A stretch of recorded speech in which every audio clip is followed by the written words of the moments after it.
एक जंगल में चिड़ा और चिड़िया का जोड़ा रहता था।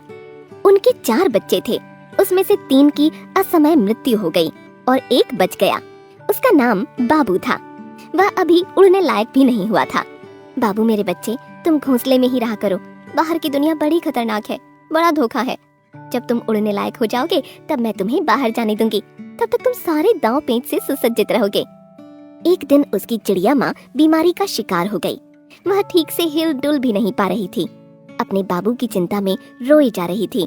बेटा, तुमने कुछ खाया भी नहीं है, मैं बाहर भी नहीं जा सकती। तुम्हारा बाप न जाने कहाँ चला गया है। मुझे तुम्हारी बड़ी चिंता हो रही है। माँ, मेरी चिंता मत करो, बस तुम ठीक हो जाओ। मैं तुम्हारे लिए खाने का इंतजाम करूँगा। बेटा, मुझे भूख नहीं है। तोता काका से कह दूंगी, वे तुम्हारे लिए कुछ खाने की व्यवस्था कर देंगे। माँ, बाबू को कोई चिंता नहीं है। बेटा, चिंता होती तो वे इस समय हमारे पास होते। इतने में चिड़िया ने तोते को देखा और बुला लिया। तोता भाई, मेरी तबीयत ठीक नहीं है, बुखार है, बाबू भूखा है, उसे कुछ खिला दो, मुझे भूख नहीं है। ठीक है बहन, मैं कुछ दवाई और खाने का सामान लाता हूँ। कुछ देर के बाद तोता दवाई और खाने का सामान लेकर आ गया। चिड़िया बहन, दवाई खाने का सामान लाया हूँ, बाबू को भी खिला दूंगा, तुम भी खाकर दवाई खा लो। काका, माँ सो रही है, रात भर जगी थी, इन्हें सोने दो, जब नींद खुलेगी तो खिला दूंगा और दवाई पिला दूंगा। ये कभी दिन में सोती नहीं, शायद बीमारी की वजह से नींद आ गई है। तुम इसे कुछ खिलाकर दवा जरूर खिला देना, तुम्हें भूख लगी है, खा लो। तोता काका के जाने के बाद बाबू ने कुछ दाने खाए और बाकी रख दिए। माँ, आज तुम्हारी तबीयत ठीक नहीं है, तो मुझे भी कुछ खाने का मन नहीं कर रहा है। थोड़ा सा खा लेता हूँ, बाकी तुम्हारे साथ खाऊंगा। बाबू ने ध्यान से देखा तो चिड़िया के शरीर में कोई हलचल नहीं हो रही थी। वह चिंतित हो गया। उसने जगाने की कोशिश की। चिड़िया ने सर उठाया लेकिन ठीक से बोल नहीं पा रही थी। मेरे बच्चे, तुमने खाना? हाँ, मैंने खा लिया है, तुम भी उठो, तुम्हें भी खिलाता हूँ, दवा भी खानी पड़ेगी। बेटा, अब मुझसे बोला नहीं, तुम अपना ख्याल। मैं अब नहीं। हाँ, मैंने खा लिया है, तुम भी उठो, तुम्हें भी खिलाता हूँ, दवा भी खानी पड़ेगी। बेटा, अब मुझसे बोला नहीं, तुम अपना ख्याल। मैं अब नहीं। माँ, ऐसा क्यों कह रही हो? तुम्हें कुछ नहीं होगा, खाना खाकर दवाई खा लो, चलो उठ जाओ, हिम्मत दिखाओ। चिड़िया कोई जवाब नहीं दे पाई और उसने हमेशा हमेशा के लिए आंखें मूंद लीं। बाबू समझ गया कि माँ अब इस दुनिया में नहीं रही। वह सचमुच अनाथ हो गया है। वह माँ से लिपटकर रोने लगा। तोता भी वहाँ आ गया। उसने बाबू को समझाया और ढाढ़स बंधाने की पूरी कोशिश की। माँ नहीं है तो अब कुछ भी नहीं है, मेरे सारे सपने चूर चूर हो गए। अब मैं किसे माँ कहकर पुकारूंगा? वह सबसे प्यारी आवाज जो मेरे कानों में मिश्री घोल देती थी, अब कभी नहीं सुन पाऊंगा।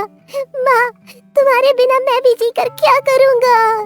बाबू बहुत उदास होकर बैठा था। शाम को बाबू का बापू आ गया। उसने थोड़ा शोक जताया और फिर आराम से घोंसले में बैठ गया। दूसरे ही दिन बाबू एक नई चिड़िया पत्नी लेकर आ गया। बाबू को बड़ा आश्चर्य हुआ। ये तुम्हारी नई माँ है, तुम्हें इनके कहे अनुसार काम करना है। ठीक है बाबू। बाबू को बड़ा दुख हुआ, लेकिन वह कर भी क्या सकता था। उसकी नई चिड़िया माँ ने धीरे धीरे सताना शुरू कर दिया। वह उसका बिल्कुल ध्यान नहीं रखती थी। वह उससे बाहर जाने के लिए कहती थी। बाबू डरता था। एक दिन सौतेली चिड़िया माँ बाबू पर खफा हो गई। जब देखो घोंसले में पड़ा रहता है, जा बाहर की दुनिया देख, उड़ना सीख ले। जब तक उड़ना नहीं आएगा तब तक मुझे अपनी शक्ल मत दिखाना।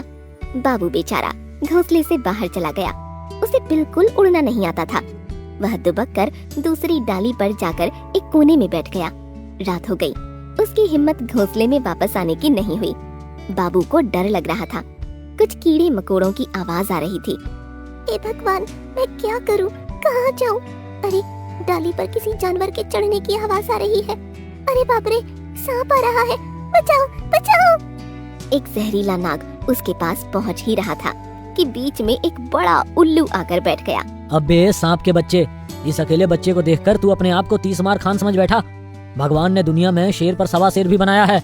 अरे उल्लू भाई, तुम्हारी मेरी कोई दुश्मनी नहीं है, मुझे मेरा आहार खाने दो, बड़ी मेहरबानी होगी। मेहरबानी के बच्चे, चुपचाप भाग जा यहाँ से। बच्चे को छू भी नहीं पाएगा तू। और मैं तुझे अपनी चोंच से मार मार कर ऊपर पहुंचा दूंगा। सांप आगे बढ़ा और उल्लू ने 3-4 वार कर दिए। सांप डरकर भागने लगा। उसे ठीक से दिखाई नहीं पड़ रहा था। उल्लू को रात के समय सब नजर आ रहा था। सांप जब पेड़ से नीचे उतर गया तब बाबू की जान में जान आई। अरे बच्चे, रात के समय बाहर बैठकर क्या कर रहे हो? जाओ अपने घोंसले में जाओ। काका, माँ ने कहा है जब तक उड़ना नहीं सीख जाओगे घोंसले में मत लौटना। ऐसी कौन सी माँ है जो अपने बच्चे को रात में बाहर कर देती है? चलो मेरे साथ मेरे घोंसले में, खाने के साथ आराम करने को भी मिलेगा। हम उल्लू रात को जागते हैं, तुम तो उल्लू नहीं हो। उल्लू बाबू को अपने घर में ले गया और उसे सुला दिया। सवेरे बहुत देर के बाद बाबू की नींद खुली तो सामने उसका भोजन तैयार था। लो बेटा खा लो, सूरज सर पर आ गया है, तुम चिंता मत करो। कुछ दिन मेरे साथ रहो, फिर उसके बाद तुम उड़ने लायक हो जाओगे। मुझे तो दिन में ठीक से दिखाई नहीं पड़ता, रात में देख सकता हूँ, इसलिए मैं रात में ही उड़ता हूँ। तुम्हें दिन में तोता काका उड़ना सिखा देंगे। नई चिड़िया माँ ने चिड़ा से कुछ अलग ही कहानी सुना दी। चिड़ा ने सोचा बाबू अपनी मर्जी से उड़कर कहीं चला गया है। पंख आने के बाद इस घोंसले में रहकर क्या करेगा? कहीं अपना नया घोंसला बनाएगा। उधर कुछ दिन के बाद बाबू तोता काका से उड़ना सीखने लगा। वह बड़ा भी हो रहा था। 2 दिन में ही वह बड़ी अच्छी तरह से उड़ना सीख गया। तोता काका के कहे अनुसार उसने अपने लिए एक बहुत सुंदर सुरक्षित घोंसला बना लिया। उसमें खाने का भंडार भी इकट्ठा कर लिया। एक दिन बहुत तेज तूफान आया और बाबू के बाबू चिड़ा का घोंसला पूरी तरह से नष्ट हो गया। बाबू चिड़ा और चिड़िया माँ पूरी तरह से बेघर हो गए। वह एक पेड़ की डाल पर बैठकर सोच में पड़े थे। चिड़ा बीमार था और चिड़िया माँ को ठीक से घोंसला बनाना नहीं आता था। आकाश में बादल घिराए थे। उन्हें भविष्य की चिंता भी होने लगी थी। मेरा बाबू ना जाने कहाँ चला गया। वो होता तो बड़ा सहारा मिलता। वो बहुत होनहार है। जाओ उसे कहीं से ढूंढ कर लाओ, हमें उसकी मदद की जरूरत है। माँ बाबू, मुझे ढूंढने की जरूरत नहीं, मैं तो आ गया हूँ। आप दोनों को लेने आया हूँ। चलिए, नया घोंसला आपका इंतजार कर रहा है। चिड़ा और चिड़िया बहुत शर्मिंदा हुए। वह बाबू के साथ चल पड़े। नए घोंसले में